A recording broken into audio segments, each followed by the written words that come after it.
எல்லாருக்கும் வணக்கம். இது உங்கள் ஸ்டடி வித் யூடியூப் சேனல். நம்ம இந்த வீடியோவில் ஏப்ரல் 30ஆம் தேதிக்கான கரண்ட் அஃபேர்ஸ் பார்க்க போகிறோம். ஸோ கரண்ட் அஃபேர்ஸ் பார்க்குறதுக்கு முன்னாடி எஸ்டர்டே ரிவிஷன் பார்த்துட்டு ஸ்டார்ட் பண்ணலாம். எஸ்டர்டே கரண்ட் அஃபேர்ஸ் ரிவிஷன் பார்க்கலாம். நீங்கள் 29 April current affairs revision. First question, பால்வளத்துறை அமைச்சராக பொறுப்பேற்றவர் யார்? ஆன்சர் ஆப்ஷன் டி, டி மனோ தங்கராஜ். இரண்டாவது கேள்வி, நீட் தேர்வை எந்த அமைப்பு நடத்துகிறது? Answer option A, national testing agency. மூன்றாவது கேள்வி, 26 ரஃபேல் போர் விமானங்களை வாங்க எந்த நிறுவனத்துடன் இந்தியா ஒப்பந்தம் மேற்கொண்டுள்ளது? Answer option C, France. நான்காவது கேள்வி, கர்ப்பகால உயர் இரத்த அழுத்தத்தை கண்டறிய எந்த ஐஐடி பயோ சென்சாரை அறிமுகப்படுத்தியுள்ளது, உருவாக்கியுள்ளது? Answer option A, IIT Chennai. ஐந்தாவது கேள்வி, மாநில அரசு ஊழியர்களுக்கு அகவிலைப்படி 2% உயர்த்தப்பட்டுள்ளது? Answer option A, 2%. ஆறாவது கேள்வி, இராணுவத்திற்கு அதிகம் செலவிடும் நாடுகள் பட்டியலில் இந்தியா எத்தனையாவது இடத்தை பிடித்துள்ளது? ஆன்சர் 5ஆம் இடம். ஏழாவது கேள்வி, 2025ஆம் ஆண்டிற்கான பத்ம விருதுகள் எத்தனை பேருக்கு அறிவிக்கப்பட்டுள்ளது? ஆன்சர் 139 பேருக்கு. எட்டாவது கேள்வி, ரெட் பட்டன் ரொபாட்டிக் காப் என்ற நவீன இயந்திரம் எங்கு நிறுவப்பட உள்ளது? ஆன்சர் சென்னை. ஒன்பதாவது கேள்வி, கலைஞர் பல்கலைக்கழகம் எங்கு அமைக்கப்பட உள்ளது? ஆன்சர் கும்பகோணம். பத்தாவது கேள்வி, வேலையில் பாதுகாப்பு மற்றும் ஆரோக்கியத்திற்கான உலக தினம் எந்த நாளில் அனுசரிக்கப்படுகிறது? ஆன்சர் ஏப்ரல் 28ஆம் தேதி. ஸோ இப்போ இன்றைக்கான கரண்ட் அஃபேர்ஸ் பார்க்கலாம். ஸோ இன்றைக்கான கரண்ட் அஃபேர்ஸ் பார்க்கறதுக்கு முன்னாடி இப்போது மே 8ஆம் தேதி பார்த்தீங்கன்னா இப்போ குரூப் 1 ப்ரிலிம்ஸ்க்காக படிக்கிறவங்களுக்கு செப்பரேட் பேட்ச் பாலிட்டி ஸ்டார்ட் ஆகுது, எக்கனாமி ஸ்டார்ட் ஆகுது, அடுத்து ஹிஸ்ட்ரி யூனிட் 6 வந்து ஸ்டார்ட் ஆகுது. ஸோ இந்த அப்கமிங் டெஸ்ட் பேட்ச் பற்றி டீட்டெயில் டிஸ்கிரிப்ஷனில் கொடுத்துருக்கோம், செக் பண்ணி பார்த்துக்குங்க. அதே மாதிரி குரூப் 4 படிக்கிறவங்களுக்கு whole batch, GK batch, current affairs batch, maths batch, so இதெல்லாமே ஸ்டார்ட் ஆகுது. இதை பற்றிய டீட்டெயிலாம் டிஸ்கிரிப்ஷனில் இருக்குது, பே பண்ணுறதுக்கான டீட்டெயிலும் டிஸ்கிரிப்ஷனில் இருக்குது. உங்களுக்கு வேறு ஏதாவது டவுட்டு, ஷெட்யூல் வேணுன்னா டிஸ்கிரிப்ஷனில் காண்டாக்ட் நம்பர் இருக்குது, அந்த நம்பருக்கு கால் பண்ணி வாட்ஸ்அப்பில் டெக்ஸ்ட் பண்ணியோ கேட்கலாம். ஸோ இப்போது கரண்ட் அஃபேர்ஸ் பார்க்கலாம். இன்றைக்கான கரண்ட் அஃபேர்ஸ். ஃபர்ஸ்ட் கொஸ்டின், தமிழக காவலர் நாளாக முதல்வர் ஸ்டாலின் எந்த நாளை அறிவித்துள்ளார்? ஆன்சர் செப்டம்பர் 6ஆம் தேதி. ஸோ பார்த்தீங்கன்னா இப்போ பொது அமைதியில் வந்து காவலர்களுடைய பங்களிப்பை போற்றும் வகையில் ஒவ்வொரு வருஷமும் இனிமேல் செப்டம்பர் 6ஆம் தேதி காவலர் நாளாக கொண்டாடப்படும் அப்படின்னு சொல்லிட்டு நம்ம தமிழக முதலமைச்சர் ஸ்டாலின் அவர்கள் அறிவிச்சிருக்காங்க. ஸோ போலீஸ் டே, அதாவது காவலர் தினம் எப்போ அப்படின்னா செப்டம்பர் 6ஆம் தேதி இனிமேல் ஒவ்வொரு வருஷமும் செலிப்ரேட் பண்ணுறதா அறிவிச்சிருக்காங்க. ஸோ ஏன் செப்டம்பர் 16ஆம் தேதியை சூஸ் பண்ணியிருக்காங்க அப்படின்னா, மெட்ராஸ் மாவட்ட காவல் சட்டம் 1859ஆம் ஆண்டு இயற்றப்பட்டு நம்ம தமிழ்நாட்டில் பார்த்தீங்கன்னா நவீனமான ஒரு அமைப்பு ரீதியான காவல்துறையானது செப்டம்பர் 6ஆம் தேதி தோற்றுவிக்கப்பட்டது. ஸோ இந்த செப்டம்பர் 6ஆம் தேதி தான் இனிமேல் ஒவ்வொரு வருஷமும் காவலர் தினமாக கொண்டாடப்படும் அப்படின்னு சொல்லி முதலமைச்சர் ஸ்டாலின் அறிவிச்சிருக்காங்க. அது மட்டும் இல்லாமல் காலனி அப்படிங்கிற ஒரு சொல் இருக்கு இல்லையா, காலனிங்கிற சொல் வந்து அரசு ஆவணங்கள் இல்லைன்னா பொது புழக்கத்திலேருந்து நீக்கிறதுக்கான நடவடிக்கையானது மேற்கொள்ளப்படும் சொல்லிட்டு ஸ்டாலின் அவர்கள் அறிவிச்சிருக்காங்க. Next recent news. இப்போ பாரதிதாசன் அவர்களுடைய பிறந்த நாளை ஒட்டி பார்த்தீங்கன்னா தமிழ் வார விழாவை வந்து அறிவிச்சிருக்காங்க முதலமைச்சர் ஸ்டாலின் அவர்கள். ஸோ அதன்படி இந்த தமிழ் வார விழா வந்து எத்தனை நாட்களுக்கு, எந்த நாள்லேருந்து எந்த நாள் வரைக்கும், ஒரு வாரத்துக்கு செலிப்ரேட் பண்ணுவாங்க, எந்த நாள் வரைக்கும் செலிப்ரேட் பண்ணுவாங்க அப்படிங்கிறத நீங்கள் கமெண்ட் பண்ணுங்க. இது உங்களுக்கான கொஸ்டின். நெக்ஸ்ட், தமிழ் இலக்கிய மறுமலர்ச்சி நாளாக உ.வே.சா.வுடைய பிறந்த நாளான பிப்ரவரி 19ஆம் தேதி அறிவிக்கப்பட்டிருக்கு. இரண்டாவது கேள்வி, 2025ஆம் ஆண்டில் companion of order of Fiji விருது யாருக்கு வழங்கப்பட்டுள்ளது? Answer option B, Madhusudan Sai. So Fiji நாட்டுடைய உயரிய விருதான companion of order of Fiji விருதானது மதுசூதன் சாய், அதாவது கர்நாடகாவை சேர்ந்த மதுசூதன் சாய் என்பவருக்கு வழங்கப்பட்டிருக்கு. ஸோ இவர் ஒரு ஆன்மீக தலைவர் மற்றும் மனிதாபிமான உதவிகளை மேற்கொள்ளக்கூடிய ஒரு தலைவர் தான் இந்த மதுசூதன் சாய். இவருக்கு பார்த்தீங்கன்னா ஃபிஜி நாட்டுடைய மிக உயர்ந்த companion of order of Fiji விருது 2025ஆம் ஆண்டுக்கான விருது வழங்கப்பட்டிருக்கு. போன வருஷம் பார்த்தீங்கன்னா நம்ம இந்திய குடியரசுத் தலைவர் திரௌபதி முர்மு அவர்களுக்கு வந்து வழங்கியிருப்பாங்க 2024. 2023 நம்ம இந்திய பிரதமர் நரேந்திர மோடி அவர்களுக்கு இந்த companion of order of Fiji விருதானது வழங்கப்பட்டது.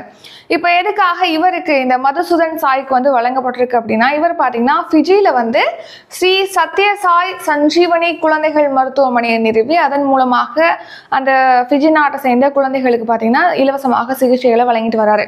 ஸோ ஃபிஜியில் வந்து சுகாதார சேவைகள், சமூக நல சேவைகளை வழங்கினதுக்காக அதை பாராட்டும் வகையில் அவருடைய பங்களிப்பை பாராட்டி தான் இந்த companion of order of Fiji விருதானது இவருக்கு வழங்கப்பட்டிருக்கு. Next recent news.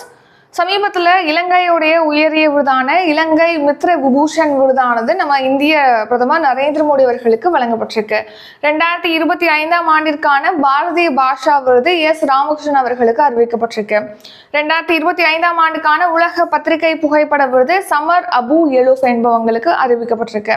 2025ஆம் ஆண்டுக்கான பத்ம விருதுகள் பார்த்தீங்கன்னா மொத்தமாக 139 பேருக்கு அறிவிக்கப்பட்டிருக்கு. மூன்றாவது கேள்வி, இந்தியாவின் முதல் உள்நாட்டு எம்ஆர்ஐ ஸ்கேன் இயந்திரத்தை எந்த நிறுவனம் உருவாக்கி உள்ளது? Answer option C, Delhi AIIMS. So Delhi AIIMS மருத்துவமனை தான் இந்தியாவிலே ஃபர்ஸ்ட் டைம் பார்த்தீங்கன்னா உள்நாட்டிலே உருவாக்கப்பட்ட எம்ஆர்ஐ ஸ்கேன் இயந்திரமானது நிறுவப்பட்டிருக்கு. ஸோ இதை வந்து தில்லி எய்ம்ஸ் மருத்துவமனை மற்றும் அதோடு சமீர் அப்படிங்கிறது என்னன்னா மின்னணு மற்றும் தகவல் தொடர்பு துறையின் கீழ் செயல்படக்கூடிய ஒரு ஆராய்ச்சி நிறுவனம் தான் சமீர். ஸோ தில்லி எய்ம்ஸும் சமீரும் இணைந்து தான் இந்த இந்தியாவிலே முதன்முறையாக உள்நாட்டிலே வந்து எம்ஆர்ஐ ஸ்கேன் இயந்திரத்தை உருவாக்கியிருக்காங்க. அது தில்லி எய்ம்ஸ் மருத்துவமனையில் நிறுவப்படுது. ஸோ இது அக்டோபர் மாதத்தில் செயல்பாட்டுக்கு வரும் அப்படின்னும் தெரிவிச்சிருக்காங்க. ஸோ இப்போ ரீசெண்டாக பார்த்தீங்கன்னா நம்ம பிரதமர் நரேந்திர மோடி அவர்கள் வந்து ஒரு புத்தாக்க நிறுவனங்கள் மாநாட்டில் பங்கேற்று உரையாற்றியிருப்பாங்க. ஸோ சயின்ஸ் அண்ட் டெக்னாலஜியில் நம்ம இந்தியா எந்த அளவுக்கு வளர்ந்துட்டு வருது, எந்தெந்த கண்டுபிடிப்புகள் நம்மளால் கண்டுபிடிக்கப்பட்டிருக்கு, அந்த மாதிரி உரையாற்றியிருப்பாங்க. அதில் என்னென்ன பேசியிருப்பாங்க, அதில் முக்கியமான விஷயங்கள் தான் நம்ம இதில் பார்க்க போகிறோம். ஸோ இப்போ ரீசெண்டாக பார்த்தீங்கன்னா சென்னை ஐஐடியும் இந்திய ரயில்வேவும் இணைந்து உலகிலே மிக நீளமான ஹைப்பர் லூப் சோதனை பாதையை வந்து உருவாக்கியிருப்பாங்க. அதை நம்ம ரீசன்ட் கரண்ட் அஃபேர்ஸில் பார்த்துருப்போம். நெக்ஸ்ட்டு ஐஏஎஸ்சி பெங்களூரு விஞ்ஞானி பார்த்தீங்கன்னா நானோ தொழில்நுட்பத்தை வந்து இப்போது உருவாக்கியிருக்காங்க. ரீசன்ட் கரண்ட் அஃபேர்ஸ் இது. நெக்ஸ்ட்டு அதே மாதிரி இப்போ இந்தியாவுடைய முதல் உள்நாட்டு எம்ஆர்ஐ ஸ்கேன் இயந்திரமானது தில்லி எய்ம்ஸ் மற்றும் சமீர் ஆகியவை இணைந்து உருவாக்கியிருக்கு அப்படின்னு சொல்லி தெரிவிச்சிருக்காங்க. நெக்ஸ்ட் இப்போ ரிசர்ச் அண்ட் டெவலப்மெண்ட் R&D, அதாவது ஆராய்ச்சி மற்றும் மேம்பாட்டுக்காக 2013-14 பட்ஜெட்ல எவ்வளோ ஒதுக்கீடு செஞ்சிருப்பாங்கன்னா 60,000 கோடி தான் ஒதுக்கீடு செஞ்சிருப்பாங்க. ஆனால் அது இப்போ பார்த்தீங்கன்னா பட்ஜெட்ல எவ்வளோ இன்க்ரீஸ் பண்ணியிருக்காங்க இந்த ஆராய்ச்சி மற்றும் மேம்பாட்டுக்காக அப்படின்னா 1.25 லட்சம் கோடிக்கும் மேலே இன்க்ரீஸ் பண்ணியிருக்காங்க. 2 மடங்குக்கு மேலே அதிகப்படுத்தப்பட்டிருக்கு அதுக்கான பட்ஜெட் ஒதுக்கீடு அப்படின்னு சொல்லி பிரதமர் மோடி தெரிவிச்சிருக்காங்க. நெக்ஸ்ட் அடல்ட் டிங்கரிங் ஆய்வகங்கள். ஏற்கனவே நம்ம நாடு முழுக்க பார்த்தீங்கன்னா ஒரு 10,000 அடல்ட் டிங்கரிங் ஆய்வகங்கள் இருக்கு. இப்போ இந்த வருஷத்துக்கான பட்ஜெட்ல பார்த்தீங்கன்னா அடுத்த 5 வருஷத்துல ஒரு 50,000 அடல்ட் டிங்கரிங் ஆய்வகங்களானது அமைக்கப்படும் சொல்லியிருக்காங்க. அதாவது தொடக்கப்பள்ளி கல்வி காலத்திலே பார்த்தீங்கன்னா குழந்தைகளுக்கு வந்து அந்த அனுபவங்களை வழங்கணும், போதிய பயிற்சிகளை வழங்கணும் அப்படிங்கிறதுக்காக கூடுதலாக ஒரு 50,000 ஆய்வகங்கள் அடுத்த 5 ஆண்டுகளில் நிறுவப்பட இருக்கு. 4வது கேள்வி, மார்க் கார்னி கீழ்கண்ட எந்த நாட்டின் பிரதமராக மீண்டும் தேர்வு செய்யப்பட்டுள்ளார்? Answer option C, Canada. So நம்ம ரீசெண்டாக தான் பார்த்துருப்போம் மார்க் கார்னி வந்து கனடாவுடைய பிரதமராக நியமிக்கப்பட்டிருக்காரு அப்படின்னு சொல்லிட்டு. ஸோ இப்போ எலெக்ஷன் நடந்தது, அதில் பார்த்தீங்கன்னா இப்போ லிபரல் கட்சி தான் வந்து வின் பண்ணியிருக்காங்க. ஏற்கனவே லிபரல் கட்சி தான் ஆட்சியில் இருந்தது, மறுபடியும் லிபரல் கட்சி தான் வந்து வின் பண்ணியிருக்காங்க. ஸோ அதன்படி பார்த்தீங்கன்னா லிபரல் கட்சியை சேர்ந்து மார்க் கார்னி வந்து கனடாவுடைய பிரதமராக மறுபடியும் வந்து பொறுப்பேற்கிறாரு. Next recent news. So Ecuador நாட்டுடைய அதிபராக டேனியல் நொபோவா வந்து தேர்வு செய்யப்பட்டிருக்காரு. செர்பியாவுடைய பிரதமராக டூரோ மகுட் வந்து பொறுப்பேற்றிருக்காரு. அடுத்த 5வது கேள்வி, கர்ப்பப்பை வாய் புற்றுநோய் பரிசோதனைக்கான முதல் உள்நாட்டு HPV சோதனை கருவியை அறிமுகப்படுத்தியவர் யார்? ஆன்சர் ஜிதேந்திர சிங். ஸோ மத்திய அமைச்சர் ஜிதேந்திர சிங் அவர்கள் தான் இப்போ கர்ப்பப்பை வாய் புற்றுநோயை வந்து பரிசோதனை மூலமாக கண்டறிவதற்காக ஒரு டெஸ்ட் கிட்ட வந்து லான்ச் பண்ணியிருக்காரு. யார் லான்ச் பண்ணியிருக்காங்க அப்படின்னா ஜிதேந்திர சிங் அவர்கள். ஸோ அதாவது என்னன்னா கர்ப்பப்பை வாய் புற்றுநோய் அப்படிங்கிறது பார்த்தீங்கன்னா HPV வைரஸ்னாலே ஏற்படுது. HPV அப்படின்னா ஹியூமன் பாப்புலோமா வைரஸ், அதுதான் வந்து HPV அப்படின்னு சொல்லிட்டு ஷார்ட்டாக சொல்கிறோம். அதாவது கர்ப்பப்பை வாய் புற்றுநோய் ஏற்படுவதற்கு 90% காரணமாக இந்த HPV வைரஸ் ஆனது காரணமாக இருக்கு. மெயின்லி பார்த்தீங்கன்னா இது பெண்களுக்கு ஏற்படக்கூடிய புற்றுநோய்களில் அதிகமாக ஏற்படக்கூடிய புற்றுநோயாக 2வது இடத்துல இந்த HPV புற்றுநோய், அதாவது கர்ப்பப்பை வாய் புற்றுநோயானது இருக்குது. ஹியூமன் பாப்புலோமா வைரஸ்னால் ஏற்படக்கூடிய கர்ப்பப்பை வாய் புற்றுநோய் வந்து இருக்குது. ஸோ இந்த கர்ப்பப்பை வாய் புற்றுநோய் கூட நம்ம பட்ஜெட்டில் கூட அறிவிச்சிருப்பாங்க. 14 வயதுக்கு உட்பட்ட சிறுமிகளுக்கு வந்து தடுப்பூசிகளானது செலுத்தப்படும் சொல்லிட்டு மத்திய பட்ஜெட்லேயே அறிவிச்சிருப்பாங்க, தமிழ்நாடு பட்ஜெட்லேயே அறிவிச்சிருப்பாங்க. அதை நம்ம பார்த்துருப்போம். இப்போது இந்த புற்றுநோய் இருக்கா அப்படிங்கிறத கண்டறிவதற்காக டெஸ்ட் கிட்ட வந்து இப்போ இன்ட்ரடியூஸ் பண்ணியிருக்காங்க மத்திய அமைச்சர் ஜிதேந்திர சிங் அவர்கள். ஸோ 2 கிட் வந்து அறிமுகப்படுத்திருக்காங்க. அது என்னென்ன அப்படின்னா 2 HPV HR+, 2 HPV HR+. இது வந்து கோவாவை தளமாக கொண்ட மால்பயோ டயக்னாஸ்டிக்ஸ் அப்படிங்கிற நிறுவனத்தினால உருவாக்கப்பட்டிருக்கு.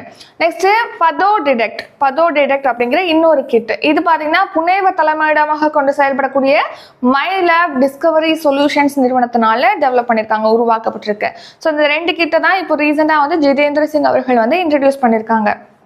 ஸோ இந்த 2 கிட்டுமே பார்த்தீங்கன்னா உயிரி தொழில்நுட்பத்துறையின் கீழ் இருக்கக்கூடிய கிராண்ட் சேலஞ்சர்ஸ் இந்தியா அப்படிங்கிற ஒரு இனிஷியேட்டிவுடைய நிதி உதவி மூலமாக தான் உருவாக்கப்பட்டிருக்கு. எதுக்காக? கர்ப்பப்பை வாய் புற்றுநோய் இருக்கா அப்படிங்கிறத பரிசோதனை செய்வதற்கான ஒரு HPV பரிசோதனை கிட் தான் இது 2மே. அது வந்து எந்த திட்டத்தின் கீழ் வந்து உருவாக்கியிருக்காங்க அப்படின்னா கிராண்ட் சேலஞ்சர்ஸ் இந்தியா திட்டத்துடைய நிதி உதவி மூலமாக உருவாக்கியிருக்காங்க. ஸோ நெக்ஸ்ட் பாருங்க, இதை வந்து ஜிதேந்திர சிங் அவர்கள், மத்திய அறிவியல் மற்றும் தொழில்நுட்பத்துறை இணையமைச்சர் ஜிதேந்திர சிங் அவர்கள் இன்ட்ரடியூஸ் பண்ணியிருக்காங்க.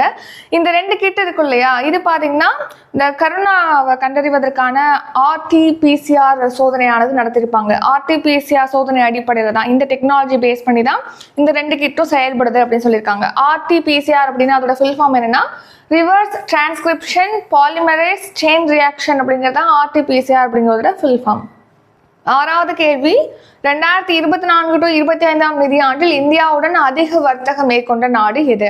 Answer option B, America. இதை நம்ம ரீசெண்டாகவே கரண்ட் அஃபேர்ஸ்ல பார்த்துருப்போம். கடந்த நிதியாண்டில் அதிகமாக இந்தியாவோட வர்த்தகம் மேற்கொண்ட நாடு எதுனா அமெரிக்கா தான். ஸோ கடந்த நிதியாண்டுக்கான இந்தியாவுடைய மிகப்பெரிய வர்த்தக கூட்டாளியாக அமெரிக்கா முதலிடத்துல இருக்கு அப்படின்னு சொல்லி நம்ம பார்த்துருப்போம். ஸோ கடந்த நிதியாண்டில் அமெரிக்காவுக்கும் இந்தியாவுக்கும் இடையே எவ்வளோ மதிப்பிலான வர்த்தகமானது மேற்கொள்ளப்பட்டிருக்கு அப்படின்னா $13,184 கோடி மதிப்பிலான வர்த்தகம் மேற்கொள்ளப்பட்டிருக்கு. இதுல இந்தியாவிலேருந்து அமெரிக்காவுக்கு எவ்வளோ மதிப்பிலான பொருட்கள் வந்து ஏற்றுமதி செய்யப்பட்டிருக்கு, எவ்வளோ மதிப்புக்கு ஏற்றுமதி நடந்திருக்குன்னா $8,651 கோடி. அமெரிக்காலேருந்து இந்தியாவில் எவ்வளோ மதிப்புக்கு இறக்குமதி செய்யப்பட்டிருக்கு அப்படின்னா $4,533 கோடி அப்படின்னு சொல்லிட்டு மொத்தமா இது 2யும் ஆட் பண்ணீங்கன்னா $13,184 கோடி வர்த்தகத்தோட அமெரிக்கா தான் வந்து ஃபர்ஸ்ட் பிளேஸ்ல இருக்கு. இந்தியாவோட அதிகம் வர்த்தகம் கொண்ட நாடாக முதலிடத்துல, 4வது ஆண்டாக ஃபர்ஸ்ட் பிளேஸ். செகண்ட் பிளேஸ்ல பாத்தீங்கன்னா சீனா இருக்கு. ஸோ இந்தியாவுடைய அதிகம் வர்த்தகம் மேற்கொண்ட 2வது நாடாக சீனா இருக்கு. கடந்த நிதியாண்டுல இந்தியாவோட பாத்தீங்கன்னா சீனாவுக்கும் இந்தியாவுக்கும் இடையே $12,770 கோடி மதிப்பிலான வர்த்தகமானது மேற்கொள்ளப்பட்டிருக்கு, $70 கோடி. அடுத்து 7வது கேள்வி, வைபவ் சூரியவன்ஷி கீழ்கண்ட எந்த விளையாட்டுடன் தொடர்புடையவர்? Answer cricket. ஸோ இப்போ IPL போட்டி நடைபெற்று வருது இல்லையா, ஸோ அந்த IPL போட்டியில் பார்த்தீங்கன்னா ராஜஸ்தான் ராயல்ஸ் அணியுடைய வீரராக தான் வைபவ் சூரியவன்ஷி வந்து களமிறங்கியிருக்காரு. ஸோ இவர் பார்த்தீங்கன்னா இந்த IPL வரலாற்றிலே வந்து குறைந்த, அதாவது வேகமாக 100 ரன்களை கடந்த வீரர் அப்படிங்கிற சாதனையை படைச்சிருக்காரு. அதாவது 2வது வீரர். இதுக்கு முன்னாடி பார்த்தீங்கன்னா 30 பந்துகளில் வந்து சதம் அடிச்சிருப்பாரு கிறிஸ் கெயில். ஸோ அவருக்கு அடுத்தபடியாக 35 பந்துகளில் சதம் அடித்து 2வது வேகமான சதத்தை IPL போட்டியில் அடித்த 2வது வீரர் அப்படிங்கிற சாதனையை வந்து 14 வயதான வைபவ் சூரியவன்ஷி வந்து படைச்சிருக்காரு. நெக்ஸ்ட் 8வது கேள்வி, உச்சநீதிமன்றத்தின் எத்தனையாவது தலைமை நீதிபதியாக PR கவாய் நியமிக்கப்பட்டுள்ளார்? ஆன்சர் ஆப்ஷன் பி, 52வது தலைமை நீதிபதி. ஸோ நம்ம ரீசெண்டாகவே பார்த்துருப்போம். ஸோ உச்சநீதிமன்றத்தில் பொறுத்த வரைக்கும் பார்த்தீங்கன்னா இந்த தலைமை நீதிபதிகள் வந்து வயது மூப்பின் அடிப்படையில் யார் வந்து மூத்தவங்களா இருக்காங்களோ, உச்சநீதிமன்றத்தில் நீதிபதிகளில் யார் வந்து வயது மூத்தவங்களா இருக்காங்களோ அவங்க தான் வந்து அடுத்த தலைமை நீதிபதியாக பொறுப்பேற்பாங்க. ஸோ அதன்படி PR கவாய் தான் பொறுப்பேற்பார் அப்படின்னு சொல்லி நம்ம பார்த்துருப்போம். ஸோ இதுக்கு மத்திய அரசு ஒப்புதல் அளிச்சிட்டாங்க. ஸோ அதை அடுத்து குடியரசுத் தலைவர் திரௌபதி முர்மு அவர்கள் பார்த்தீங்கன்னா PR கவாய் அவர்களை வந்து உச்சநீதிமன்றத்துடைய 52வது தலைமை நீதிபதியாக நியமிச்சிருக்காங்க. ஸோ வர மே 14ஆம் தேதி இவர் பொறுப்பேற்க இருக்காரு. இப்போ யார் கரண்ட்லி வந்து உச்சநீதிமன்றத்துடைய தலைமை நீதிபதியாக 51வது தலைமை நீதிபதியாக இருக்காங்கன்னா சஞ்சீவ் கண்ணா. ஸோ இவர் ஓய்வு பெற்றதுக்கு அப்புறமா பார்த்தீங்கன்னா PR கவாய் வந்து இப்போ மே மந்த் பொறுப்பேற்பார். இந்த PR கவாய் அவர்களுடைய முழு பெயர் என்னன்னா பூஷன் ராமகிருஷ்ண கவாய். ஸோ இவர் 2000ஆம் ஆண்டில் பார்த்தீங்கன்னா அரசு தரப்பு வழக்குரைஞராக இருந்திருக்காரு. 2019ஆம் ஆண்டு தான் உச்சநீதிமன்றத்துடைய நீதிபதியாக பொறுப்பேற்றிருக்காரு. இப்போ உச்சநீதிமன்ற தலைமை நீதிபதியாக பொறுப்பேற்க இருக்காரு. நெக்ஸ்ட் ரீசன்ட் நியூஸ், இந்தியாவுடைய முதல் பெண் மத்திய சட்ட செயலாளராக அஞ்சுரதி ராணா வந்து பொறுப்பேற்றிருக்காங்க. அடுத்து மத்திய நிதி செயலராக அஜய் சேத் வந்து நியமிக்கப்பட்டிருக்காங்க. நிதி ஆயோக்குடைய முழு நேர உறுப்பினராக ராஜீவ் கௌபா வந்து நியமிக்கப்பட்டிருக்காங்க. அடுத்து 9வது கேள்வி, பெகாசஸ் ஸ்பைவேர் என்பது கீழ்கண்ட எந்த நாட்டின் உளவு மென்பொருள்? Answer Israel. ஸோ பார்த்தீங்கன்னா ஒரு 2021ஆம் ஆண்டு வாக்கில் பார்த்தீங்கன்னா இந்த பெகாசஸ் பற்றி ஒரு பெரிய ஒரு எந்த டைம் எடுத்திங்கன்னா நியூஸ் பேப்பர் ஃபுல்லாக இந்த பெகாசஸ் ஸ்பைவர் பற்றி தான் இருக்கும். அதாவது என்னன்னா இது ஒரு உளவு மென்பொருள். அந்த ஒரு நாட்டை சேர்ந்த நபர்கள் இருக்காங்கன்னா அவங்க வந்து அந்த நாட்டை சேர்ந்த அரசியல்வாதிகள், தனிநபர்கள், இல்லைன்னா ஒரு பெரிய பணக்காரவங்க, இவங்களை வந்து ஸ்பை பண்ணுறதுக்கு இந்த பெகாசஸ் ஸ்பைவர் அப்படிங்கிறது உலக நாடுகள், பல்வேறு நாடுகள் வந்து பயன்படுத்தியிருக்காங்க. இது எங்கே உருவாக்கப்பட்டதுன்னா இஸ்ரேல் நாட்டில் தான் இந்த பெகாசஸ் ஸ்பைவருங்கிறது உருவாக்கப்பட்டது. ஸோ இஸ்ரேல் நாட்டுடைய என்எஸ்ஓ அப்படிங்கிற ஒரு நிறுவனம் தான் பெகாசஸ் ஸ்பைவர் அப்படிங்கிற உளவு மென்பொருளை உருவாக்கியிருக்கு. ஸோ இதை பல்வேறு நாடுகள் பயன்படுத்தியிருக்காங்க. பல்வேறு நாடுகள் பார்த்தீங்கன்னா அந்த நாட்டுடைய அரசியல்வாதிகள், சமூக ஆர்வலர்கள், பத்திரிகையாளர்களுடைய கைபேசிகளை வந்து உளவு பார்க்கறது, வாட்ஸ்அப்பை வந்து உளவு பார்க்கறதுக்காக யூஸ் பண்ணியிருக்காங்க. இது ஒரு பெரிய ப்ராப்ளம் வந்து கிரியேட் பண்ணுச்சு அந்த டைமில். நம்ம இந்தியாவில் உள்ள அரசியல்வாதிகள் நிறைய பேர் வந்து இந்த பெகாசஸ் ஸ்பைவர் மூலமாக உளவு பார்க்கப்பட்டிருக்காங்க அப்படின்னும் தெரிவிச்சிருக்காங்க. ஸோ இது தொடர்பாக உச்சநீதிமன்றத்தில் மனு தாக்கல் செய்யப்பட்டு அதை உச்சநீதிமன்றம் 2021 வந்து விசாரிச்சிருப்பாங்க. அப்போ விசாரிச்ச உச்சநீதிமன்றம் பார்த்தீங்கன்னா 2021 ஒரு தொழில்நுட்ப குழு அமைச்சிருப்பாங்க இது தொடர்பாக ஆய்வு செய்யறதுக்காக.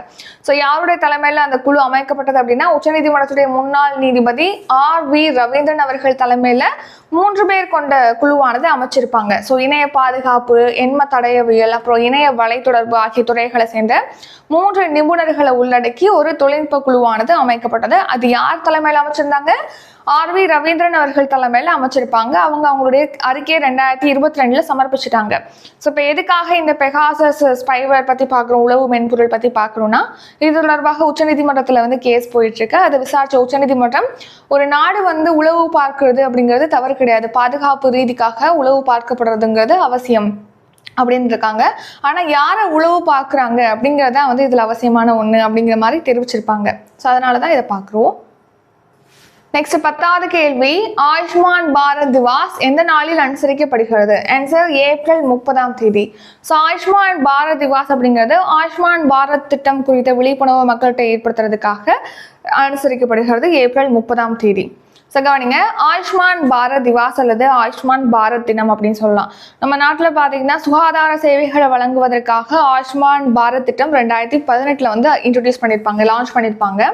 இந்த திட்டத்தின் கீழ் பார்த்தீங்கன்னா 2 முக்கிய கூறுகள் இந்த திட்டம் கொண்டிருக்கு. ஒன்று என்னன்னா சுகாதார மற்றும் நல்வாழ்வு மையங்களை நிறுவுறது, இன்னொன்று வந்து பிரதான் மந்திரி ஜன் ஆரோக்கிய யோஜனா. இது ரெண்டு முக்கிய கூறுகளை கொண்டதான் இந்த ஆயுஷ்மான் பாரத் ஸ்கீம் அப்படிங்கிறது. இதுல சுகாதார மற்றும் நல்வாழ்வு மையங்கள் இந்த முன்னெடுப்பின் கீழ் பார்த்தீங்கன்னா சுகாதார மையங்கள், ஆரோக்கிய மையங்கள் இது போன்றவை வந்து அமைக்கப்பட்டு வருது. குழந்தைகள், கர்ப்பிணி பெண்கள் இவங்களுடைய நலனை வந்து காக்கும் வகையில் மையங்கள், சுகாதார மையங்கள் நிறுவப்படுது. இந்த பிரதான் மந்திரி ஜன் ஆரோக்கிய யோஜனா திட்டத்தின் கீழ் பார்த்தீங்கன்னா ஒரு குடும்பத்துக்கு ஒரு வருஷத்துக்கு பார்த்தீங்கன்னா 5 லட்சம் ரூபாய் வரைக்கும் மருத்துவ காப்பீடானது வழங்குறாங்க. ரீசெண்டாக கூட இந்த ஸ்கீமை வந்து 70 வயதுக்கு மேற்பட்ட மூத்த குடிமக்களுக்கு எக்ஸ்டெண்ட் பண்ணியிருப்பாங்க அக்டோபர் 29ஆம் தேதி போன வருஷம். ஸோ இதை பற்றி நம்ம பார்த்துருப்போம். ஸோ இது 2 முக்கிய கூறுகளை கொண்டு தான் ஆயுஷ்மான் பாரத் யோஜனா. இந்த திட்டம் குறித்த விழிப்புணர்வை ஏற்படுத்துறதுக்காக இந்த திட்டத்துடைய சாதனைகளை வந்து போற்றும் வகையில் ஆயுஷ்மான் பாரத் திவாஸ் வந்து ஏப்ரல் 30ஆம் தேதி கொண்டாடப்படுகிறது. Next short news. நம்ம நேற்றே பார்த்துருப்போம், இந்த கடனை வந்து கட்டாயமாக திருப்பி செலுத்துறதுக்காக அவங்கள வலுக்கட்டாயமாக பின்தொடர்றது, அவங்களை கட்டாயப்படுத்துறது, இந்த மாதிரியானதை வந்து பண்ணுறாங்கன்னா அவங்களுக்கு சிறை தண்டனை வழங்குறதுக்காக ஒரு மசோதா வந்து சட்டப்பேரவையில் தாக்கல் செய்யப்பட்டதுன்னு சொல்லி எஸ்டர்டே பார்த்துருப்போம். ஸோ இந்த மசோதா உட்பட ஒரு 18 மசோதாக்கள் வந்து குரல் வாக்கெடுப்பு மூலமாக அந்த சட்டப்பேரவையில் நிறைவேற்றப்பட்டிருக்கு. அந்த 18 மசோதாவில் இன்னொரு மசோதா தான் உடல் கல்வி மற்றும் விளையாட்டு பல்கலைக்கழகத்துடைய துணைவேந்தர்களை அரசே நியமிக்கிறதுக்காக வழிவகை செய்யும் ஒரு மசோதாவானது கொண்டு வரப்பட்டு அதுவும் நிறைவேற்றப்பட்டிருக்கு.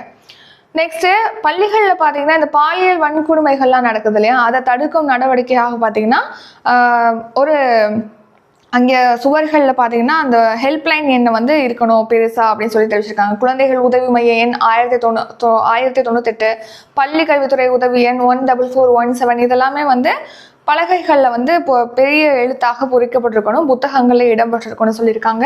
அடுத்த அனைத்து பள்ளிகளிலுமே மாணவர் மனசு அப்படிங்கிற பேரில் புகார் பெட்டிகளானது நிறுவப்படணும் அப்படின்னு சொல்லி தெரிவிச்சிருக்காங்க. நெக்ஸ்ட் நம்ம ரிவிஷன் பார்க்கலாம். இன்றைக்கான கரண்ட் அஃபேர்ஸ் ரிவிஷன் பார்க்கறதுக்கு முன்னாடி மே 4ஆம் தேதி பார்த்தீங்கன்னா history, polity, economy, geography, INM unit 5, unit 6 இதெல்லாம் கவர் ஆகக்கூடிய ஜிகே டெஸ்ட் பேட்ச் ஸ்டார்ட் ஆகுது. இதுக்கான ஃபீஸ் வந்து 500 ரூபி. ஓல்டு ஸ்டூடெண்ட், அதாவது இப்போ ரீசெண்டாக ஏப்ரலில் ஸ்டார்ட் பண்ண நியூ புக் தமிழ் டெஸ்ட் பேட்சில் இருக்கீங்கன்னா 400 ரூபி பே பண்ணி ஜாயின் பண்ணிக்கலாம்.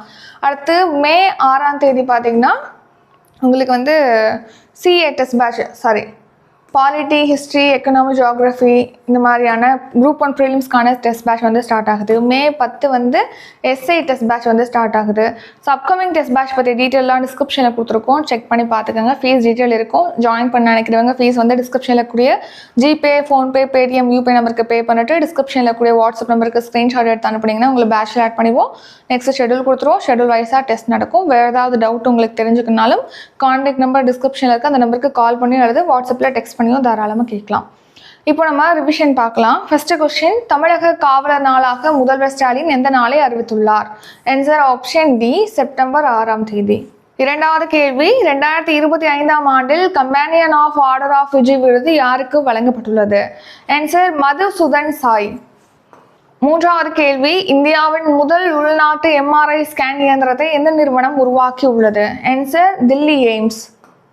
நான்காவது கேள்வி, மார்க் கார்னி கீழ்கண்ட எந்த நாட்டின் பிரதமராக மீண்டும் தேர்வு செய்யப்பட்டுள்ளார்? Answer option C, Canada.